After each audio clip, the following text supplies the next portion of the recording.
Assalamualaikum warahmatullahi wabarakatuh. Waalaikumsalam.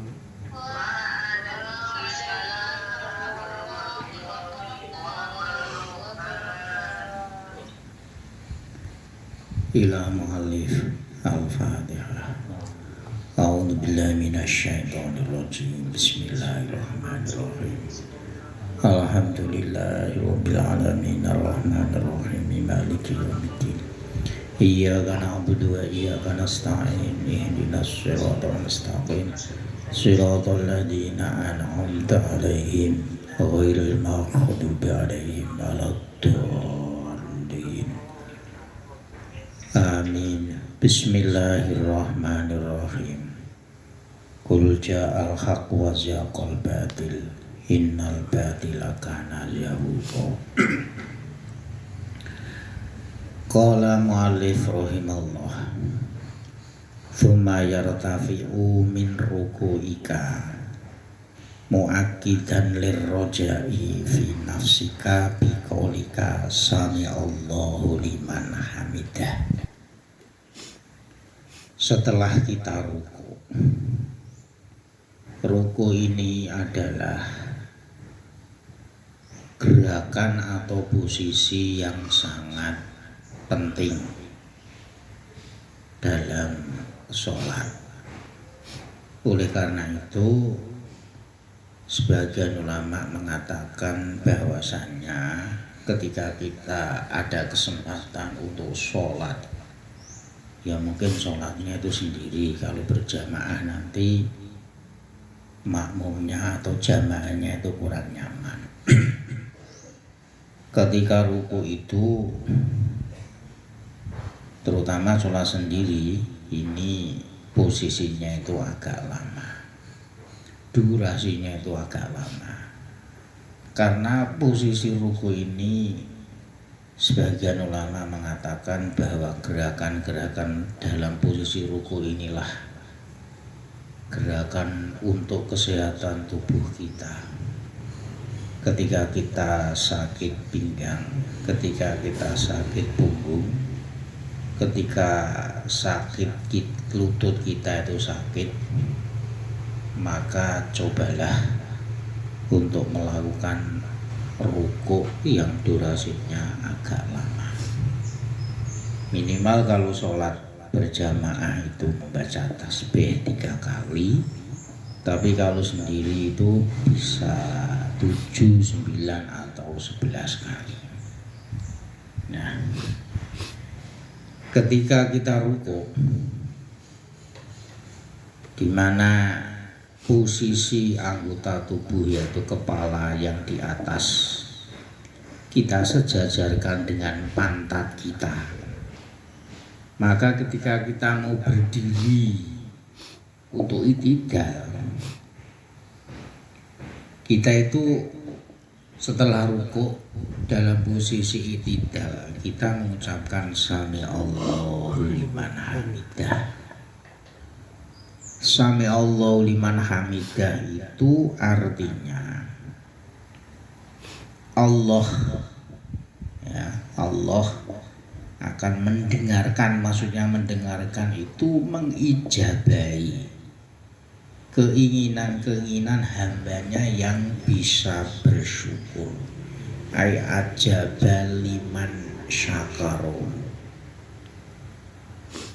Jadi setelah ruku kita i'tidal mengucapkan sami Allahu liman hamidah.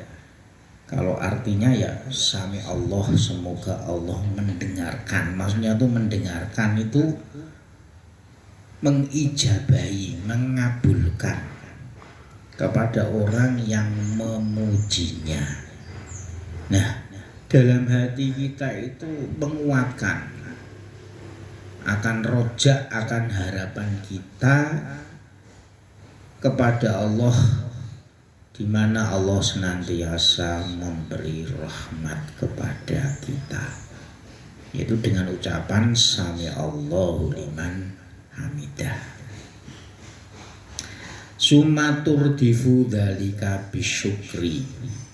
al-mutaqodi lil mazidi fatakulu rabbana lakal hamdu.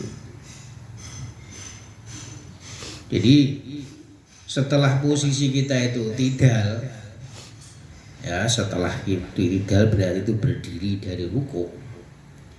Ya tentu ini kalau sholatnya posisinya itu sendiri, maka kita itu, jadi biasanya tuh kalau orang setelah ruku kemudian tidal itu rasanya itu nyaman. Tangan rasanya nyaman, punggung rasanya nyaman, kaki pun rasanya itu nyaman. Cuman nih hal semacam ini gerakan ruku itu tidak banyak sadari. Mereka rata-rata itu saya lihat itu tidak bahkan ada yang tidak tumak. Mengusah jeglek baca tasbih satu kali tasbih itu tidak sampai. Padahal ketika posisi ruku ini loh, mengapa kita disunahkan sami Allahu liman hamidah ketika idal robbana lakal hamdu. Robbana, wahai Tuhanku, laka itu bagimu alhamdu, seluruh nikmat atau seluruh pujian nikmat. Jadi karena ketika ruku kita idal tuh badan kita itu terasa nyaman, mulai punggung, kepala, pantat, bahkan lutut. Ini kalau rukunya itu agak lama, ini badan rasanya itu nyaman. Oleh karena itu ketika i'tidal apa yang diucapkan yaitu sunnah membaca Rabbana lakal hamdu. Bahkan aja panjang lagi, mil'us samawati mil'abulih, mil'us samawati wa mil'ul ardi wa mil'u ma syi'ta min syai'im ba'du. Jadi kita mengakui bahwasanya nikmat segala puji itu hanya milik Allah, seluas langit, seluas bumi, dan seluas yang dikehendaki oleh Allah. Ya minimal kita itu membaca itu Rabbana lakal hamd wa tuqtirul hamda biqouli amilus samawati wa mil'ul ardi.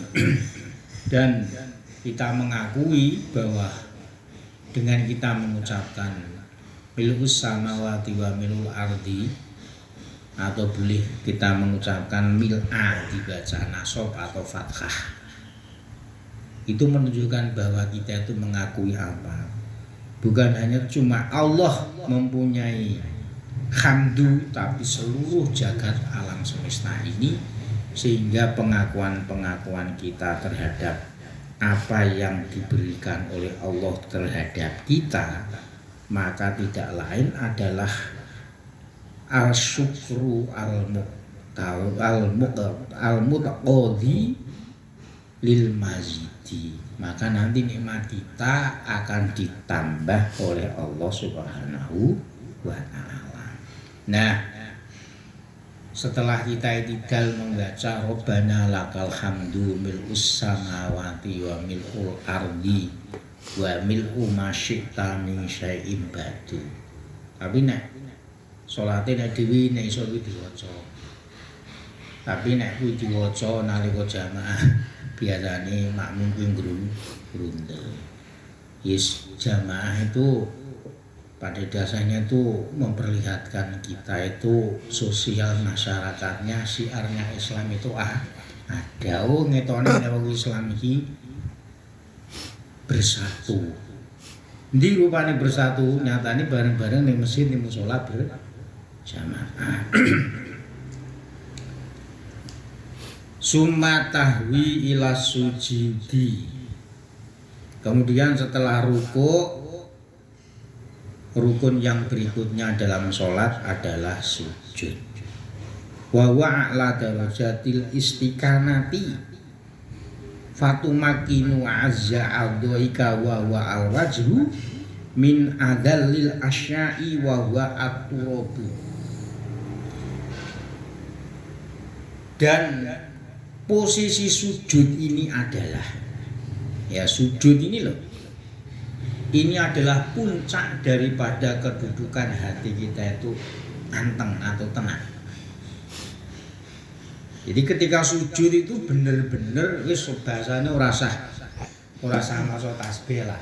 Kalau kesunahnya itu kan membaca tasbih. Dalam posisi sujud ini loh, sebisa mungkin hati kita itu istiqamah. Hati kita itu berusaha untuk ditenangkan. Keluh kesah kita terhadap Allah itu apa? Pengakuan kita kepada Allah itu apa? Bahkan misalkan dalam sujud itu kita tidak membaca tasbih subhana rabbiyal a'la wa bihamdi misalkan. Tapi di dalam hati kita itu begini, ya Allah, saya itu adalah bener-bener hamba.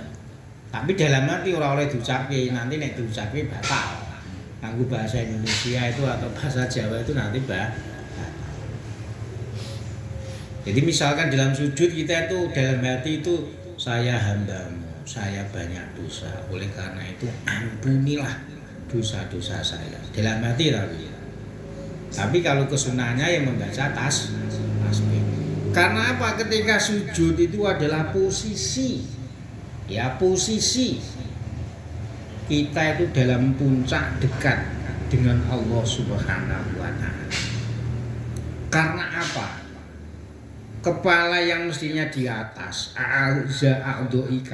wajah kita, kepala kita. Ini kita rendahkan yang paling rendah, yaitu apa? Wajah kita, kepala kita letakkan di atas bumi, kita letakkan di atas tanah. Nah ini kalau bisa, bahkan kalau bisa. Wa in amkanaka an la taj'ala bainahuma khailan. Kalau bisa ini ketika sujud kita itu kalau bisa nggak pakai sajadah Pak. Kalau bisa nggak pakai hail, pakai penghalang, mungkin kertas, mungkin kerdus, mungkin apa paling? Apa sing disewasi didol 5.000-an iki lho. Sing digawe layangan. Atau mungkin plastik itu loh. Tapi ya itu asalkan tempatnya itu kelihatan suci. Jadi misalkan isin dalan kuwi pavingan kan kita suci wong ora ono tikus mati. Enggak ada, pokoknya yang penting enggak kelihatan. Padupan itu enggak kelihatan itu ada kotorannya kucing, tidak ada kelihatan kotorannya ayam, itu enggak suci. Ini kalau bisa semacam itu. Mulane iki mbiyen nalika kalau kaji to umroh. Kok kita itu bersyukur turun dari pesawat di Bandara Adi Sumarmo Solo, kita sujud syukur. Tapi ya tentu kita posisi dalam keadaan posisi suci. Ini sujud syukur tanpa penghalang itu malah lebih afdal. Jadi kalau mungkin tapi Allah taj'ala bainahuma, di antara wajah dan tanah ini tidak ada akhil, tidak ada sajadah sama sekali. Fatas judu alal ardi, kemudian kita sujud di atas tanah tanpa ada penghalang. Jadi ini bener-bener wajah, kepala, bahasanya wong Jawa itu mustaka. Mustaka itu kan seperti mahkota. Kepala yang paling atas kita letakkan di paling bawah. Itu bahwa sikap kita itu benar-benar tunduk atau hina di hadapan Allah Subhanahu wa taala. Faf'al fa innahu ajlabu lil khusyu'i wa adallu ala dzulli. Nah, posisi sujud semacam itu, maksudnya semacam itu kalau bisa itu tidak pakai sajadah. Wajah kita tempelkan di atas tanah. Ini menunjukkan apa? Karena ketika posisi sujud inilah benar-benar tempat di mana kita itu paling khusyuk. Wargane wong sujud ora iso nglirik kiwa tengen.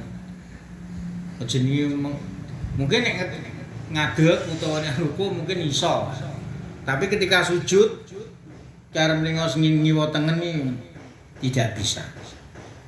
Dan ketika sujud inilah sikap yang menunjukkan bahwa kita itu rendah di hadapan Allah Subhanahu wa taala.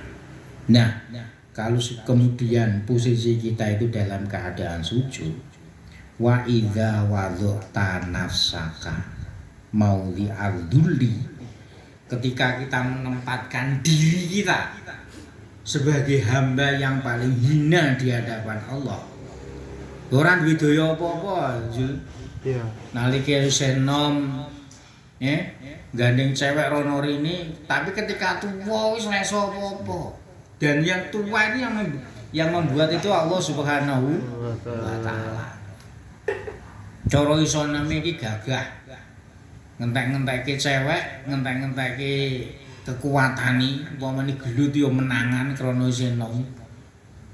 Tapi kita tahu bahwa nanti kita itu tua, dan tua itu yang membikin itu Allah. Tubuh kita itu menjadi renta, tubuh kita itu menjadi lemah. Ya karena dalam surat Yasin ya wa man nu'amirhu nunaqishu fil khalqi afala ya'qilun. Jadi semuanya itu sudah disejen oleh Allah. Kuwi lho gagah kaya apa nalika nom, kamu nanti akan rendah, akan rentang. Dan ketika kita posisi seperti itu, kita sehat, ya kita masih sehat, kita itu masih muda. Tapi diri kita ini kita posisikan, kita tempatkan kepada tempat yang paling hina di hadapan Allah. Fa'lam annaka wadhtaha maudhi'aha. Maka ketahuilah pada dasarnya kita ini loh menempatkan diri kita itu pada tempatnya. Jadi kalau manusia atau kita itu sholat sujud, kita menempatkan diri bahwa kita itu mengakui kita itu rendah, tidak ada gunanya di hadapan Allah, lemah di hadapan Allah. Awake dhewe wis pas menempatkan diri kita. Waradadal far'a ila aslihi, dan kita menempatkan kita itu pada posisi aslinya. Posisi aslinya apa? Wa annaka minatu rabbi khuliqta wa ilaihi ta'udu. Karena kita itu diciptakan dari tanah liat, dan kita diciptakan dari tanah liat, maka kita kembali pun akan ke tanah. Boyono wong dikubur ning dicor ning dhuwur masjid utawa ning istana kan tidak ada.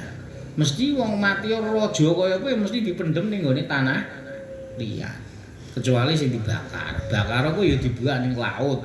Dibuak ning laut ya kecemplunge ya ning jero laut ning di atas tanah.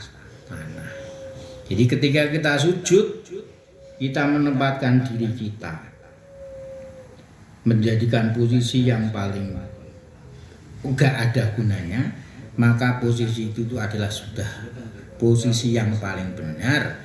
Karena kita itu diciptakan dari tanah liat, maka kita kembali pun akan ke tanah liat. Nah, ketika kita sudah memposisikan sujud seperti itu, fa inda hadza jaddid ala qalbika uzmatallahi wa qul subhana rabbiyal a'la.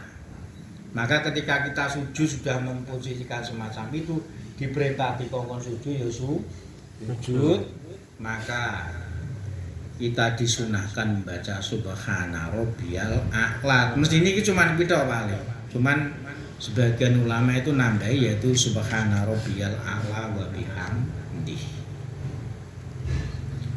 Wa aqidhu bitikrori.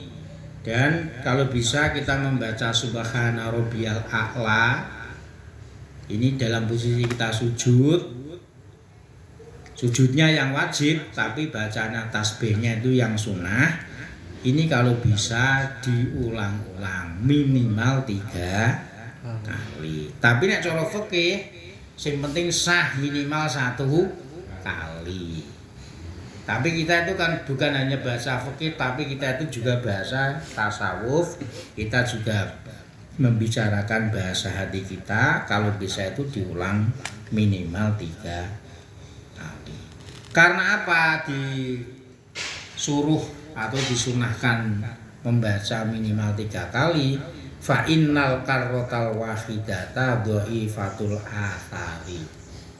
Kalau hanya cuma membaca tasbih satu kali, Subhana Rabbiyal A'la itu kan artinya Maha Suci Tuhan yang Maha Tinggi. Nek siji kaya iki ora tidak membekas ngono lho.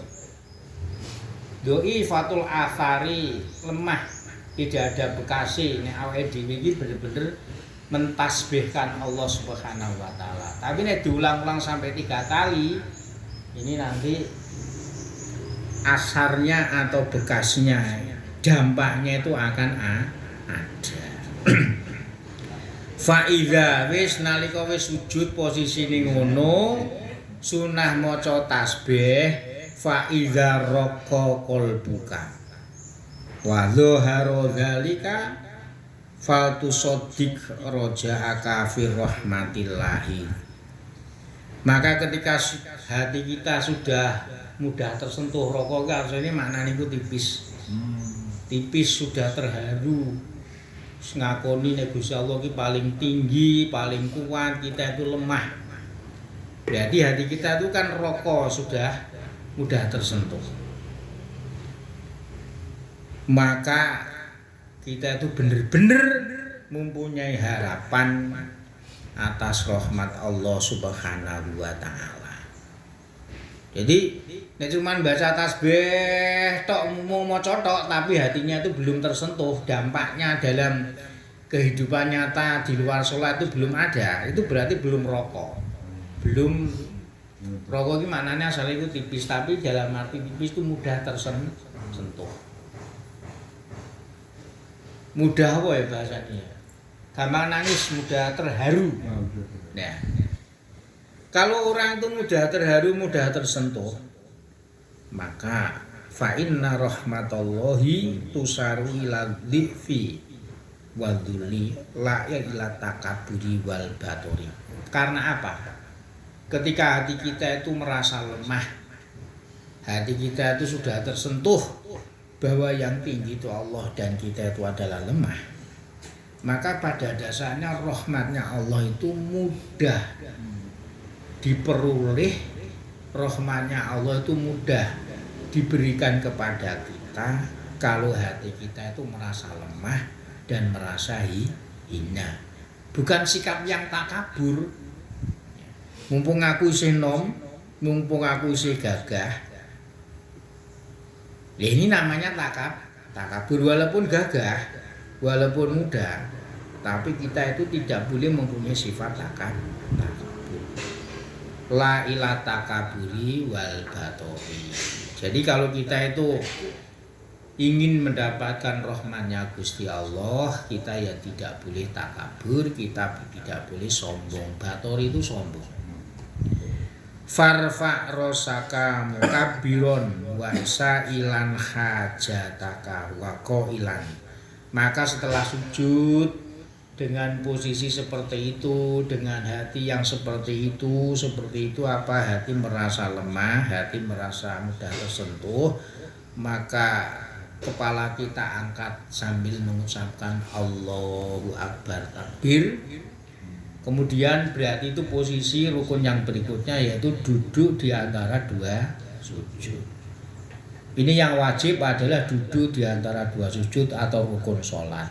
Sedangkan bacaannya itu adalah sunnah. Maka ketika duduk di antara dua sujud inilah kita memohon kepada Allah akan keinginan-keinginan kita. Dan kita berdoa Rabbighfir warham. Tapi kalau panjangnya itu adalah Rabbighfirli warhamni wajburni warfa'ni warzuqni wahdini wa'afini wa'fu'anni. Ini kalau mau panjang. Tapi kalau pendek ya Rabbighfir warham, yang artinya Robbi wahai pangeranku, Tuhanku, ighfir ampunilah dosa-dosaku, warham dan kasihilah aku. Summa akit tawadhu'a bitikrori. Kemudian kuatkanlah doa Robbi ighfir warham itu dengan rendah hati, dengan apa ya istilahnya itu ya, dengan kerendahan. Jadi ketika ndonga iki aja bahasane aja petindingan. Fa'ud ila sujudi sanian kadalika, maka setelah duduk di antara dua sujud, kita kembali rukun yang berikutnya yaitu sujud yang kedua. Posisinya itu sama, kepala kita letakkan di atas tanah, di atas sajadah, kita mengucapkan Subhana Rabbiyal A'la wa bihamdih 3 kali minimal. Ini hikmah daripada atau hikmah dan rukun daripada sholat, yaitu rukuk dan sujud. Wa amma tasyahhudu. Sekarang rukun yang berikutnya itu nomor berapa ini saya kurang tahu, yang penting berikutnya, yaitu tasyahud atau tahiyat. Tahiyat itu ada, kalau sholatnya itu 3 rakaat atau 4 rakaat ya berarti tahiyat awal dan tahiyat akhir atau tahiyat yang nomor 2. Fa idza jalasta, maka ketika kita duduk untuk melakukan tahiyat, fajlis muta'addiban wasorih bi anna jami'a ma tudli bihi minas sholawati wat thayyibati ay minal akhlaqi at-thahirati lillah.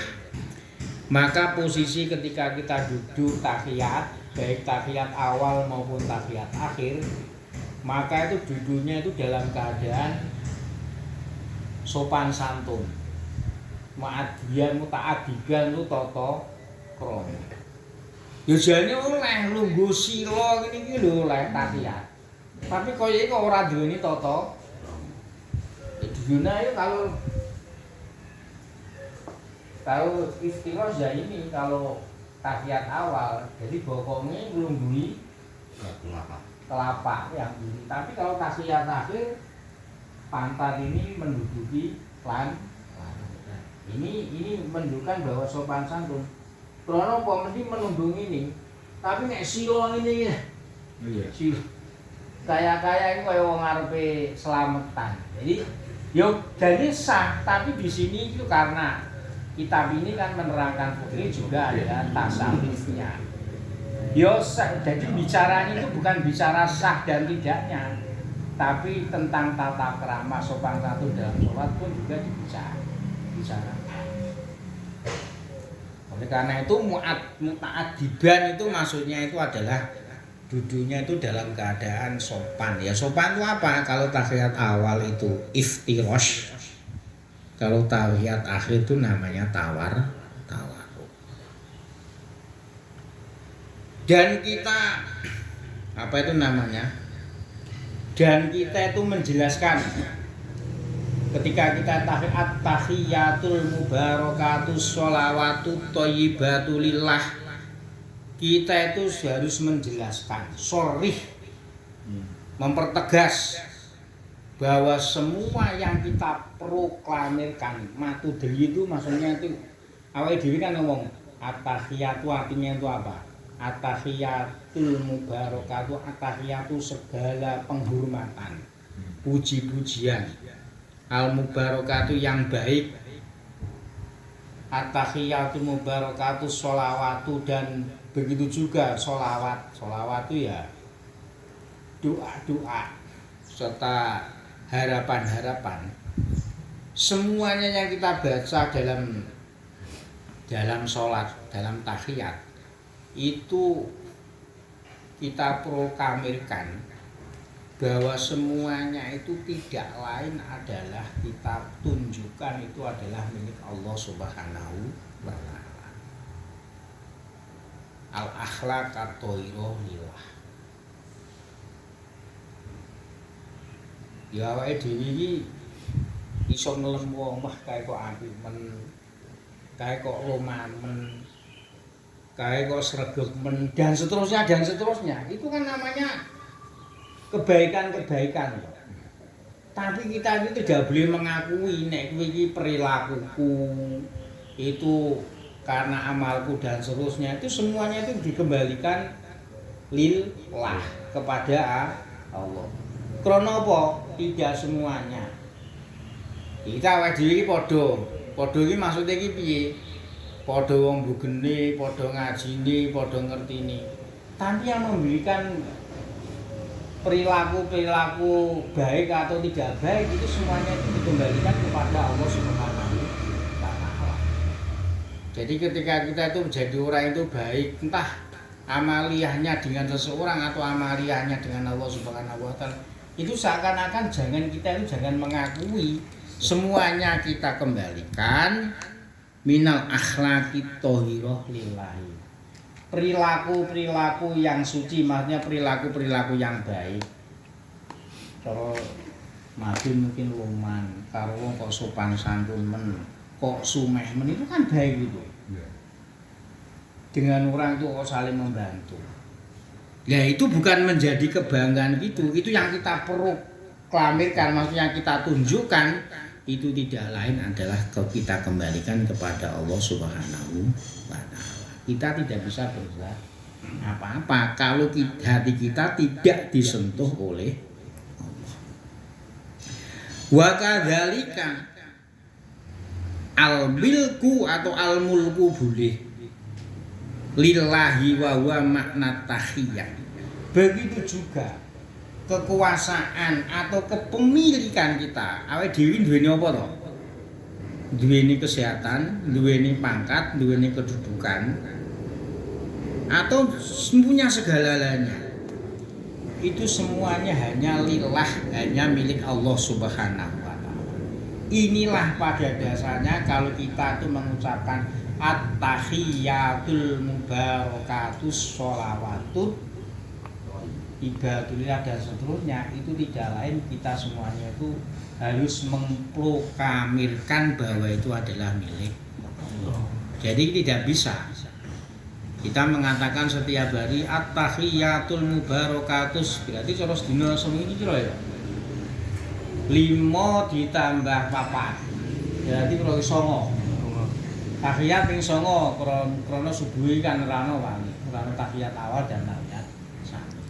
Tapi yang wajib itu kan yang terakhir, kalau yang kedua, yang pertama itu kan sunnah. Tahiyat awal itu sunnah. Nah, sekarang kita memahami bahwasanya jebule ternyata at-tahiyyatul mubarakatus itu ternyata tuh seperti itu. Jadi penghormatan apa saja yang kita berikan atau yang kita bahasanya kita korbankan, apresiasikan, kita mempunyai kelebihan rezeki kita sedekahkan kepada orang lain, kita mempunyai tenaga kita diperbantukan orang lain, kita mempunyai akal cerdas, akal kita juga untuk membantu pemikiran orang lain, itu tidak lain adalah semuanya itu harus dikembalikan kepada Allah. Karena yang memberikan kecerdasan itu juga Allah, yang memberikan kesehatan, tenaga juga Allah, yang memberikan rezeki dan lain sebagainya itu tidak lain ada karena Allah Subhanahu wa taala. Makanya tidak sama. Nah, nanti kalau kita tuh memiliki segalanya itu kok menjadi pengakuan kita, maka tidak sesuai dengan apa yang kita baca setiap sholat, yaitu at-tahiyyatul mubarakatus sholawatut dan seterusnya. Terus wa akhdir fi qalbika an-nabiyya sallallahu alaihi wasallam wa qul assalamu alayka ayyuhan nabiyyu wa rahmatullahi wa barakatuh. Kan bar at-tahiyyatul mubarakatus sholawatut thayyibatu lillah assalamu alayka ayyuhan nabiyyu wa rahmatullahi wa barakatuh, itu kan artinya ketika kita mengucapkan ini wajib gitu. Assalamu atau kalau di sini salamun itu boleh, karena itu doa. Jadi bahasanya kalau nahwu assalam itu makrifat, kalau salam itu nakirah. Tapi kalau dalam fikih itu yang lainnya itu nggak boleh, harus assalamu. Tapi di sini itu boleh, karena ranahnya itu sudah ranah yang ini tasawuf. Salamun itu begitu. Karena apa? Salam itu karena doa. Nah, karena kita sudah mengucapkan assalamu atau assalamun alaika ayuhan nabi wa rahmatullahi wabarakatuh, ketika kita mengucapkan itu lho kaya-kaya dalam hati kita ku ngandhiti awake dhewe iki ngucapke salam ning gone Kanjeng Nabi. Yo kok dibayarne Kanjeng Nabi apa iki Kanjeng Nabi iki jenggoten, Kanjeng Nabi iki briwa dan seterusnya, tidak. Seakan-akan perilaku kita iki nek iso iki kaya-kaya Kanjeng Nabi. Jadi sing penting kaya-kaya ngandilake. Jadi wa'ahdir fi qalbika an-nabiyya sallallahu alaihi wasallam. Jadi ketika kita mengucapkan assalamu alaika. Assalamu alaika wahai. Apa iki jenenge? Assalamu tawi keselamatan saking Gusti Allah iku alaika. Semoga tercurah kepadamu ayuhan nabiyyu wahai nabinya Allah wa rahmatullahi dan rahmatnya Allah wa barakatuh dan barokahnya Allah.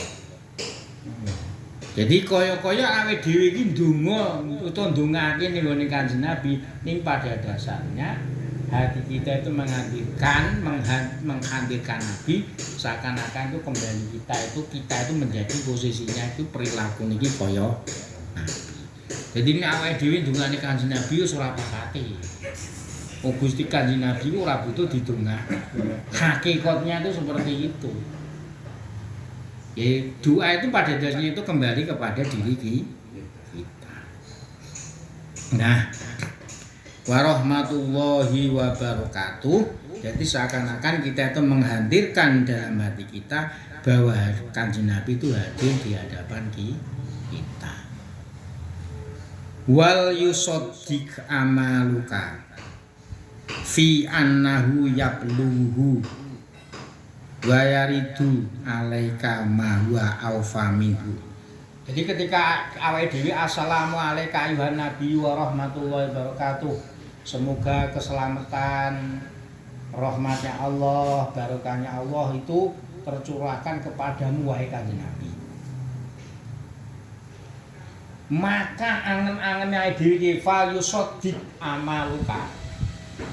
Nek iso iki angen-angene awake dhewe, pikirane awake dhewe nalika salat ngucapke assalamu alaika ayuhan nabi wa rahmatullahi wabarakatuh iki lho. Angen-angene awake dhewe bahwasanya salam iki iso tumeka ning ngene Kanjeng Nabi. Ya sing umpamane saiki ngene contone. Pak Ali mayado ketemu konyone. Salam ki ning ngene Pak Ali nggih. Lho seakan-akan kan Pak Ali ku akhire iki duweni rasa kapan-kapan aku tak nengoni Pak Haji. Loh, kita itu ketika salam kepada Nabi, dalam hati kita, angen-angen kita, salam kita itu sudah sampai kepada Kanjeng Nabi. Dan kita punya angen-angen, duweni keyakinan, falyusaddiq. Kita punya keyakinan bahwa Kanjeng Nabi itu menjawab salam kita.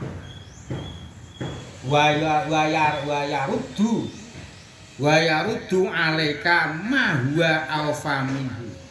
Dan kita punya angen-angen duweni pikiran nek Kanjeng Nabi iki mbalike salam awake dhewe sing nalika salat luwih sempurna tinimbang salam awake dhewe ning ngene Kanjeng. Kita itu kan orang biasa. Salam ning ngene Kanjeng Nabi ya biasa, tapi nek salame dhewe iki dibalikake ning Kanjeng Nabi, maka salame Kanjeng Nabi itu malah lebih sempurna. Kita harus punya angen-angen seperti itu. Jadi bahasane nalika tahiyat itu bukan hanya cuman dibaca bacaan itu. Ya ini sura fikih sah.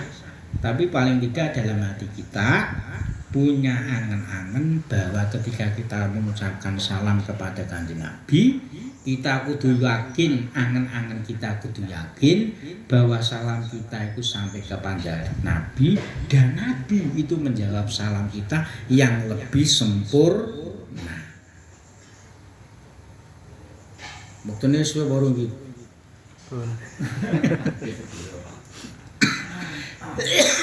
Summa tusallimu ala nafsika wa ala ibadillahis sholihin. Kemudian kita tuh salam kepada diri kita dan kepada hamba-hamba Allah yang soleh. Ya apa diucapane? Assalamu alayka ayyuhan nabiyyu wa rahmatullahi wa barakatuh. Assalamu alaina. Ini loh, diri kita ini loh. Wa ala ibadillahi sholihin dan hamba-hambane Gusti Allah sing soleh. Lho iki nek jangan-jangan salat iso angen-angen kaya ngene iki.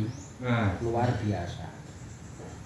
Bahkan hadis-hadis juga dikatakan ulama juga sering mengatakan omah nalika awake dhewe mlebu omah utawa mlebu panggonan sing awake dhewe iki nggoni assalamu alayka ayyuhan nabiyyu wa ala ibadillah sholihin, moko ning omah kuwi ada keberkahan walaupun saumur-umur ki mung pisan tok. Itu krono dasare kalimat assalamu alayka ayyuhan nabiyyu wa rahmatullahi wa barakatuh, assalamu alayna wa ala ibadillahis sholihin. Ini jadi bacanya itu kelihatannya itu biasa, tapi muatannya itu sangat luar biasa. Yang piye wong dibalikake, sing balikake salami Kanjeng Nabi kok otomatis kan dasarnya luar. Ngeten iki bahasanya itu aufamin. Lebih dasar daripada salam ki. Semoga bermanfaat. Al-Fatihah.